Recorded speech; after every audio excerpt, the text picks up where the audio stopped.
नमस्कार दोस्तों, हमारे YouTube channel Zenith Career Hub में आपका स्वागत है। जैसा कि आप सबको पता है कि बिहार पुलिस कांस्टेबल का रिजल्ट आ चुका है।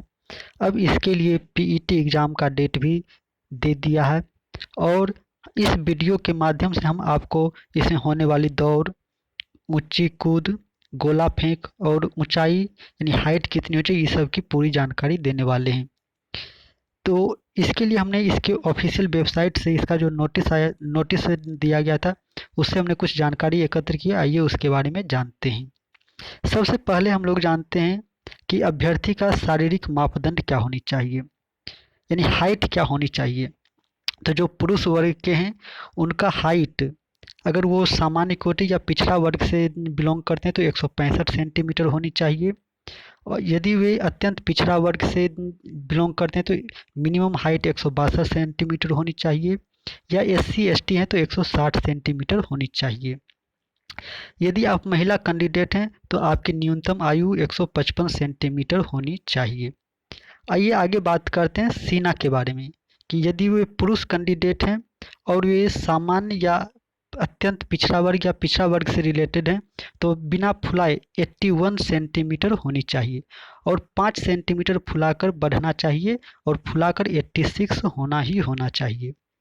वही अगर अनुसूचित जाति या जनजाति की बात करें तो बिना फुलाए 79 होनी चाहिए और फुलाकर 5 सेंटीमीटर बढ़ना चाहिए, 84 होना चाहिए। यदि आप महिला कैंडिडेट हैं तो इसमें महिला का सीना नहीं नापा जाता है। आइए आगे अब बात करते हैं इसके चयन प्रक्रिया के बारे में। तो जैसा कि हम लोग जानते हैं कि इसमें 2 चरण में प्रक्रिया होती है। प्रथम चरण में लिखित परीक्षा, जिसमें कि आप लोग पास हो चुके हैं, तभी हमारे वीडियो को आप लोग देख रहे हैं। अब हम लोग दूसरे चरण के डिटेल्स के बारे में जानकारी लेंगे। दूसरे चरण में शारीरिक योग्यता परीक्षा लिया जाएगा। इसमें 3 चीज़ होने वाली है, दौड़, गोला फेंक और ऊंची कूद। तो सबसे पहले हम दौड़ की बात करते हैं। यदि वे पुरुष कैंडिडेट हैं तो 1 मील यानी 1600 मीटर की दौड़ है। इसके लिए आपको टाइम दिया गया है मैक्सिमम 6 मिनट। यदि आप 5 मिनट में दौड़ लगाते हैं तो 50 अंक दिए जाएंगे। अगर 5 मिनट से 5:20 तक लगाते हैं तो 40 अंक। 5:20 से 5:40 का समय लेते हैं तो 30 अंक, और 5:40 से और 6 मिनट तक का अगर लेते हैं तो 20 अंक। तो दोस्तों आपको हम बता दें कि जो मेरिट लिस्ट बनेगा वो शारीरिक योग्यता परीक्षा यानी दौड़, गोला फेंक और ऊंची कूद के आधार पर ही लिया जाएगा।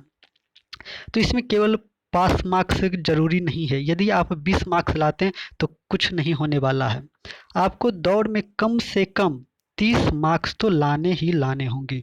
यदि आप पुरुष कैंडिडेट हैं तो कम से कम 30 मार्क्स यानी आप 5:20 से 5:40 में आपको दौड़ पूरा करना ही करना होगा। यदि आप 5:40 से ज़्यादा टाइम लेते हैं तो आप सुबह शाम दोनों टाइम मेहनत करें और उसको 5:40 के अंदर लाने का प्रयास करें, क्योंकि ये केवल क्वालिफाइंग नहीं है, इसी से आपका मेरिट बनने वाला है। यदि आप 5:20 तक लगा लेते हैं तो और अच्छी बात है। अगर 5 मिनट से कम लेते हैं, अगर एक्सीलेंट मारते हैं तो बहुत अच्छी बात है। लेकिन आपका यानी ये होना चाहिए कि आप 5:40 तक दौड़ कंप्लीट कर लें। यदि 5:40 से ज़्यादा लगता है तो कड़ी मेहनत करें, सुबह शाम दोनों टाइम दौड़ें, क्योंकि ये केवल क्वालिफाई करने से कुछ नहीं होने वाला। जो भी मेरिट बनेगा इसी के आधार पर बनेगा। तो दौड़ के लिए आपको कम से कम 30 अंक तो लाना ही लाना होगा, यानी 5:40 में आपको कंप्लीट दौड़ करना ही होगा। वही अगर फीमेल कैंडिडेट, महिला कैंडिडेट की बात करें तो 1 किलोमीटर की दौड़ 5 मिनट में। यहाँ भी अगर वो कोई महिला कैंडिडेट 4 मिनट में दौड़ लगाती है तो 50 अंक दिए जाएंगे। 4 मिनट से 4:20 तक अगर टाइम लेते हैं तो 40 अंक दिए जाएंगे। 4:20 से 4:40 के लिए 30 अंक, और 4:40 से 5 मिनट अगर लगाते हैं तो 20 अंक दिए जाएंगे। तो यहाँ भी हम आपको बता दें महिला कैंडिडेट के लिए कि आपको भी कम से कम 30 मार्क्स इसमें लाने ही लाने होंगे, यानी 4:40 में आपको दौड़ 1 किलोमीटर का कंप्लीट करना ही करना होगा। आइए आगे चलते हैं, गोला फेंक के बारे में जानकारी लेते हैं। गोला फेंक के लिए अधिकतम 25 अंक दिए जाएंगे। पुरुष कैंडिडेट के लिए 16 पाउंड यानी 16 पाउंड का गोला 16 फीट फेंकना होगा। इसके लिए भी अलग अलग अंक निर्धारित हैं। यदि आप 20 फीट से ज़्यादा फेंकते हैं तो 25 अंक दिया जाएगा। अगर 19 से 20 फीट फेंकते हैं तो 21 अंक। 18 से 19 फीट तो 17 अंक। 17 से 18 फीट तो आपको 13 अंक दिए जाएंगे। और 16 से 17 फीट फेंकते हैं तो 9 अंक दिए जाएंगे।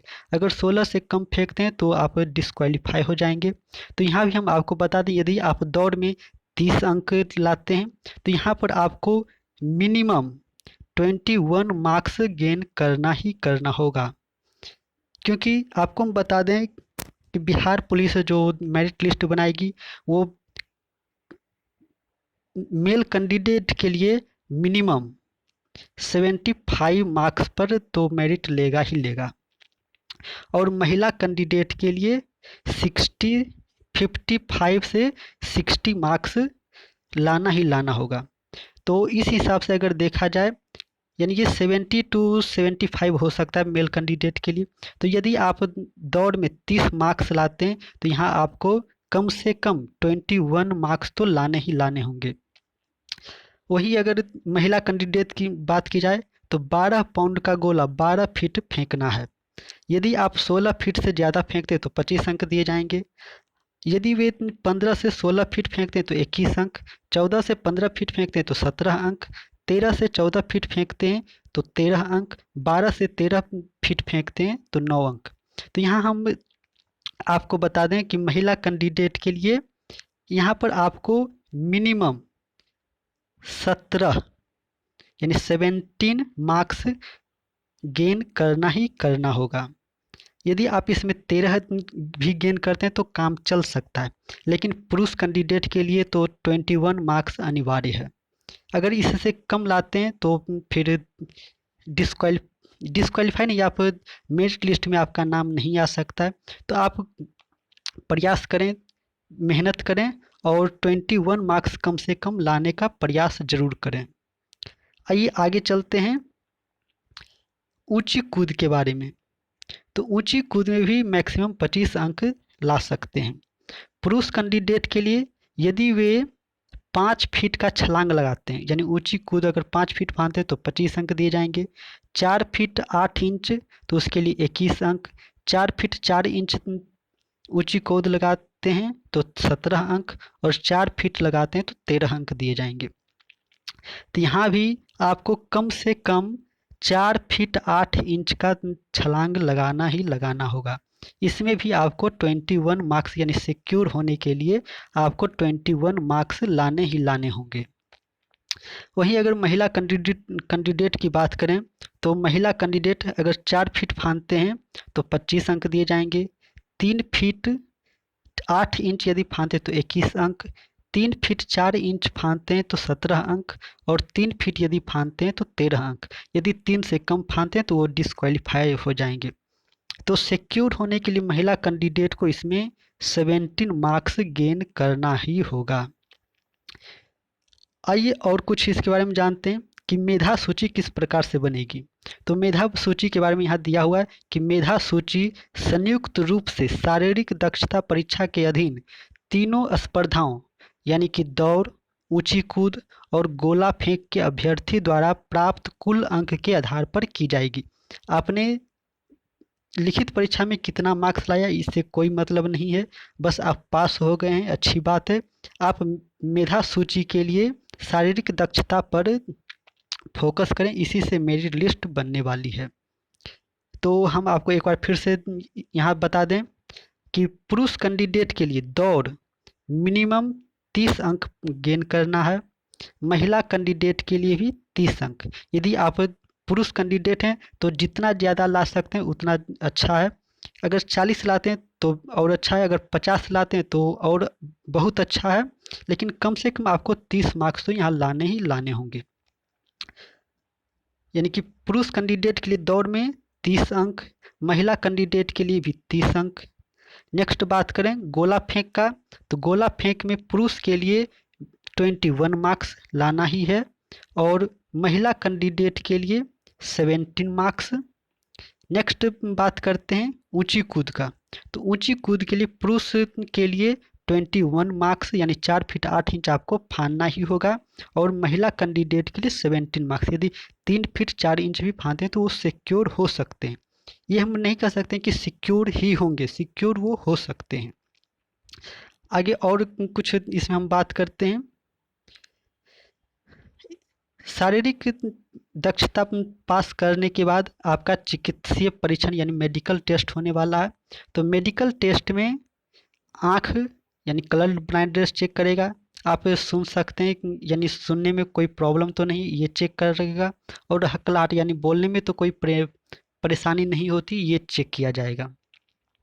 तो चिकित्सीय यानी मेडिकल टेस्ट में तो बिहार है, आपको पता है कि कुछ अलग से देना ही होगा, यानी कुछ अलग से देते हैं। तो ये सब अगर थोड़ा बहुत प्रॉब्लम है तो भी आप पास कर जाएंगे। और एक आपको जानकारी दे दें कि अभ्यर्थी का चरित्र सत्यापन एवं पहचान ये बहुत ज़रूरी है। यदि आप पास हो गए हैं यानी पीटी के लिए क्वालिफाई हो गए हैं, तो आप अभी से ही कैरेक्टर बनाने में जुट जाएं, क्योंकि अभी कैरेक्टर बनाने में बहुत ज़्यादा टाइम लग जाता है और अभी भी कोरोना का समय है तो और ज़्यादा टाइम लगेगा। तो आप अभी से ही कैरेक्टर सर्टिफिकेट बनाने के प्रयास में जुट जाएं, क्योंकि इसमें बनाने में कम से कम 1 महीने का टाइम लग जाता है।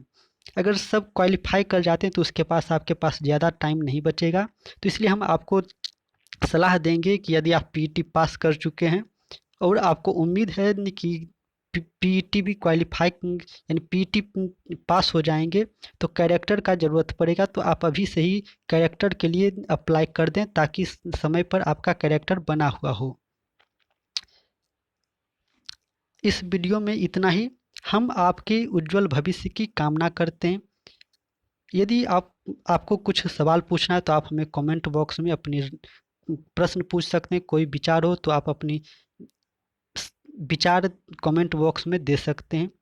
यदि ये वीडियो कुछ हेल्पफुल लगा हो तो वीडियो को लाइक शेयर कर लें और अपने दोस्तों के साथ भी शेयर करें ताकि उनको भी सारी जानकारी मिल जाए और वो अच्छे से तैयारी कर सकें। हमारे साथ जुड़ने के लिए आप लोगों का धन्यवाद। पूरा वीडियो को देखने के लिए बहुत बहुत कोटि कोटि धन्यवाद। I wish your sweet future. Thank you. Bye bye. Take care.